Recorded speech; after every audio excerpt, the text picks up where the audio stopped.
আপনারা অনেকেই দূর দূরান্ত থেকে কলকাতায় কাজ করতে আসেন, ট্রেন ধরে, বাস ধরে, হরেক কষ্ট পেরিয়ে।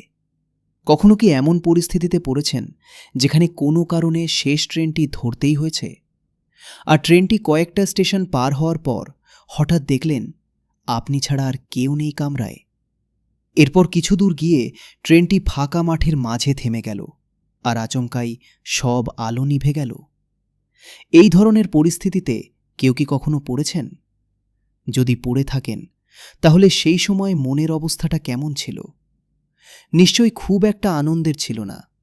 সে অনুভূতি আমি ছাড়া আর কেউই পুরোপুরি বুঝতে পারবে না।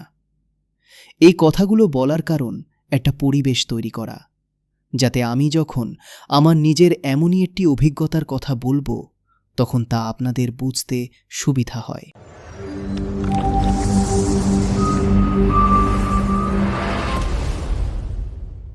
ঘটনাটা প্রায় 15 বছর আগের। তারিখ 22 ডিসেম্বর। দিনটা ছিল শনিবার। সেদিন অফিস থেকে বেরোতে একটু দেরি হয়ে গিয়েছিল। রাস্তায় অস্বাভাবিক ট্রাফিক জ্যাম। যাদবপুর থেকে লেক গার্ডেন্স পৌঁছাতেই প্রায় 1 ঘন্টা লেগে গেল।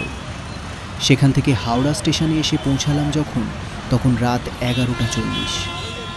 দেখলাম হাওড়া থেকে ব্যান্ডেল যাওয়ার শেষ লোকাল ট্রেনটাই দাঁড়িয়ে। আর কি করা, উঠেই পড়লাম। শনিবার বলে যাত্রী খুবই কম।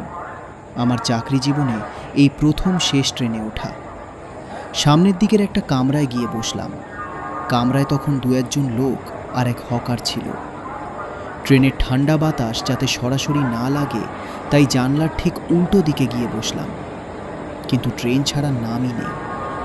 ঘড়িতে তখন 11:40 পেরিয়ে 12:15। বাড়ি থেকে একটু আগে ফোন এসেছিল। বলেছিলাম আজ ফিরতে দেরি হবে, কিন্তু কতটা দেরি হবে সেটা তখনও বুঝতে পারিনি। হঠাৎ টিং টিং শব্দ। সম্ভবত গার্ড ড্রাইভারকে ছাড়ার সংকেত দিলেন। হর্ন বাজিয়ে ট্রেন প্ল্যাটফর্ম ছাড়ল। হাওড়া থেকে লিলুয়া যেতে সাধারণত বেশি সময় লাগে না, সব ঠিকই চলছিল। কিন্তু ট্রেন যখন কন্যাগড় ঢুকল, তখন লক্ষ্য করলাম আমার কামরায় আর কেউ নেই। একেবারে শুনশান।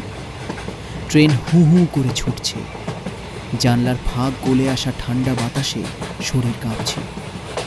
এমন পরিস্থিতিতে আগে কখনো পড়িনি, তাই অস্বস্তি আর ভয় একটু একটু করে বাড়ছিল। আমি এক কোণে চুপচাপ বসে রইলাম। ট্রেন যখন বৈদ্যবাটি ক্রস করে ভদ্রেশ্বরের মাঝামাঝি এসে পৌঁছল, হঠাৎ করেই দাঁড়িয়ে গেল। পকেট থেকে ফোন বের করে দেখলাম রাত 12:50, আর মোবাইলের ব্যাটারি প্রায় শেষ। মনে নানা ভাবনা ঘুরপাক খেতে লাগলো। কি করে বাড়ি ফিরব? ঠিক সেই মুহূর্তেই হঠাৎ বিদ্যুৎ চলে গেল। চারদিক যেন ঘুটঘুটে অন্ধকার। চারপাশে ধু ধু জলাশয়। এমন নিস্তব্ধতা যে মনে হচ্ছিল এখানে প্রাণ বলে কিছু নেই। ভয় এতটাই বাড়ছিল যে পকেট থেকে একটা সিগারেট বের করে ধরালাম। একটু স্বস্তি পেলাম, কিন্তু মনে হলো ভাগ্য যেন আড়ালে দাঁড়িয়ে মুচকি হাসছে। তখনও জানতাম না আমার জন্য কি ভয়ঙ্কর অভিজ্ঞতা অপেক্ষা করছে। আমি চুপচাপ ট্রেনের এক কোণের সিটে বসেছিলাম। জানলার ওপারে অন্ধকার ছাড়া আর কিছুই দেখা যাচ্ছিল না। মনে মনে ভাবছিলাম এখন কিভাবে বাড়ি ফিরব। মাথার ভেতর উল্টো পাল্টা চিন্তা ঘুরপাক খাচ্ছিল। হঠাৎ জানলার পাশ দিয়ে যেন কেউ দৌড়ে চলে গেল। একটা আবছা ছায়ামূর্তি। বুকের ভেতরটা কেঁপে উঠল। ঠিক এই সময় যদি ভয়ের কল্পনা মাথায় চাপে, তাহলে সর্বনাশ। একটু সাহস সঞ্চয় করে বললাম, কে কে ওখানে? কোনো সাড়া নেই। চারপাশ আবার নিস্তব্ধ। এমন নিস্তব্ধতা যেন শ্মশানের নীরবতা। কিছুক্ষণ পর আবার মনে হলো কেউ যেন পাশের কামরার দিকে দৌড়ে গেল। আমি চিৎকার করে উঠলাম, কে কে? কিন্তু তবু কোনো শব্দ নেই। ভয়ে আমি সিট থেকে উঠে ট্রেনের ভেতরের একদম কোণের দিকে গিয়ে বসে পড়লাম। ঠিক তখনই টের পেলাম গায়ের ওপর যেন ফোঁটা ফোঁটা কিছু পড়ছে। মনে হলো কেউ বুঝি ওপরের বাঙ্কে জলের বোতল রেখে ভুলে গেছে, সেখান থেকেই জল পড়ছে। আমি হাত দিয়ে জামার ভেজা অংশ মুছতে গেলাম। হাতটা অদ্ভুতভাবে আঠালো লাগলো, আর সঙ্গে সঙ্গে একটা তীব্র কটু গন্ধ নাকে এলো।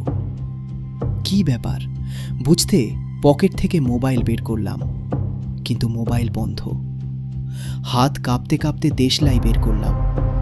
কাঠিটা জ্বালিয়ে নিজের হাতের দিকে তাকাতেই যা দেখলাম, তাতে শরীরের রক্ত যেন জমে গেল। রক্ত, টাটকা রক্ত। আরেকটা দেশলাই জ্বালিয়ে ধীরে ধীরে উপরের দিকে তাকাতেই চোখের সামনে অন্ধকার নেমে এলো। তাকিয়ে দেখি উপরের বাঁকে একটা প্লাস্টিকের প্যাকেট ঝুলছে, আর তার ভেতর থেকে একটা মানুষের হাত বেরিয়ে আছে। সেই হাতের আঙুল বেয়ে রক্ত ফোঁটা ফোঁটা করে নিচে পড়ছে। আর কয়েক সেকেন্ড তাকিয়ে থাকলে হয়তো আমি অজ্ঞান হয়ে যেতাম। হঠাৎ জোর করে নিজেকে সামলে নিয়ে দ্রুত সেখান থেকে সরে ট্রেনের দরজার কাছে চলে এলাম।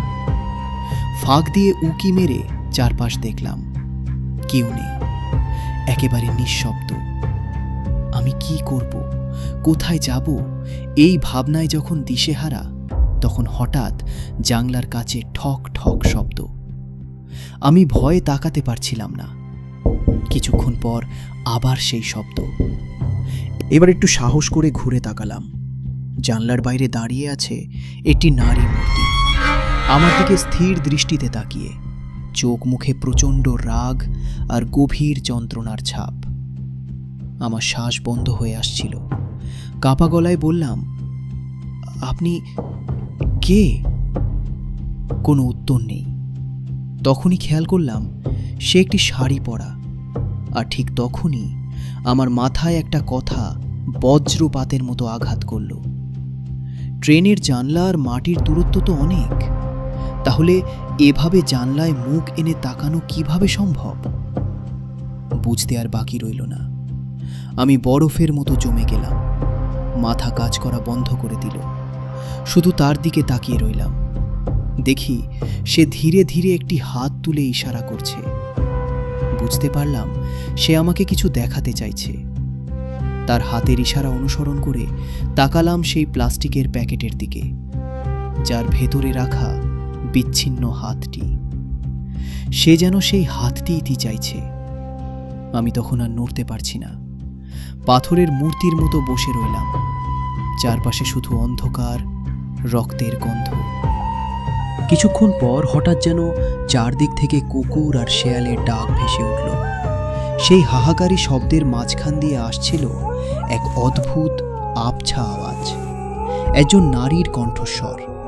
আমি কান পেতে শুনলুম। সে যেন বলছে, ওটা আমায় ফিরিয়ে দে, ওটা আমার হাত, ওটা আমায় ফিরিয়ে দে। শুনে আমার সারা শরীর কেঁপে উঠল। ভয়ে আমি উঠে দাঁড়ালাম। অন্ধকারে তখন দেশলাই জ্বালাতেও ভুলে গেছি। বুকের ভেতর ধূপ পুকানি, পা দুটো যেন নিজের নয়। ধীরে ধীরে এগিয়ে গেলাম সেই প্লাস্টিকের প্যাকেটটার দিকে। কাঁপা হাতে সেটা তুলে নিয়ে ট্রেনের দরজা খুলে বাইরের অন্ধকারে ছুঁড়ে ফেললাম। ঠিক সেই মুহূর্তে দূরে মিলিয়ে গেল এক বিকৃত বীভৎস হাসির শব্দ। এরপর সব নিস্তব্ধ। চারপাশে আর কোনো শব্দ নেই। সেই কটু পচা গন্ধটাও আর পাচ্ছিলাম না। আমি ক্লান্ত শরীরে গেটের ধারে বসে পড়লাম। ঘড়িতে তখন রাত 2টো। হঠাৎ ট্রেনের ভেতরে আলো জ্বলে উঠল। আমি অবাক হয়ে নিজের হাতের দিকে তাকালাম। কোনো রক্ত নেই, জামায় এক ফোঁটা দাগও না। ওপরের বাঁকের দিকে তাকিয়ে দেখি সেখানে কোনোদিন কোনো প্লাস্টিকের প্যাকেট ছিল বলেই মনে হয় না। তাহলে এতক্ষণ যা ঘটল সবই কি আমার ভয় থেকে দেখা? না, সেটাও সম্ভব নয়। যা আমার সঙ্গে ঘটেছে তা এতটাই বাস্তব ছিল। কিন্তু এই কথা কে বিশ্বাস করবে? এই ভাবনার মাঝেই ট্রেন চলতে শুরু করল। যখন ব্যান্ডেল স্টেশনে পৌঁছালাম তখন প্রায় রাত 2:30। কয়েকজন খবরের কাগজওয়ালা, 2-1 হকার আর আমার সঙ্গে আরও 2-1 যাত্রী ট্রেন থেকে নামল। সেদিন আমি কাউকে কিছু বলিনি। আমি জানতাম বললে আমাকে পাগলই ভাববে। কিছুদিন পর আবার কলকাতা থেকে ব্যান্ডেল লোকালে ফিরছি। হঠাৎ দেখি কয়েকজন বয়স্ক লোক একসঙ্গে দাঁড়িয়ে কোনো ভূতের গল্প নিয়ে আলোচনা করছে।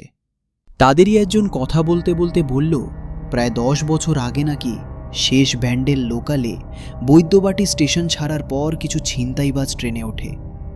তারা এক মহিলার সোনার গয়না ছিনতাই করতে যায়। মহিলা বাধা দিলে তারা নাকি মাংস কাটার ছুরি দিয়ে তার একটা হাত কেটে নিয়ে পালায়। সেই মহিলার সেখানেই মৃত্যু হয়। লোকটা একটু থেমে আবার বলল, তখন থেকে নাকি বহু মানুষ শেষ ব্যান্ডেল হাওড়া লোকালে সেই মহিলাকে দেখেছে। চারপাশে সবাই মন দিয়ে গল্প শুনছিল, আমিও শুনলাম। কিন্তু আমার সঙ্গে যে ঘটনা ঘটেছে সে কথা বলার সাহস আর আমার হলো না। আমি জানি আপনিও বিশ্বাস করছেন না, তাই একটাই অনুরোধ, একদিন ব্যান্ডেল হাওড়া শেষ লোকালের সামনের কামরায় একা উঠে দেখবেন। হয়তো আপনিও আমার মতোই একজন সাক্ষী হয়ে যাবেন।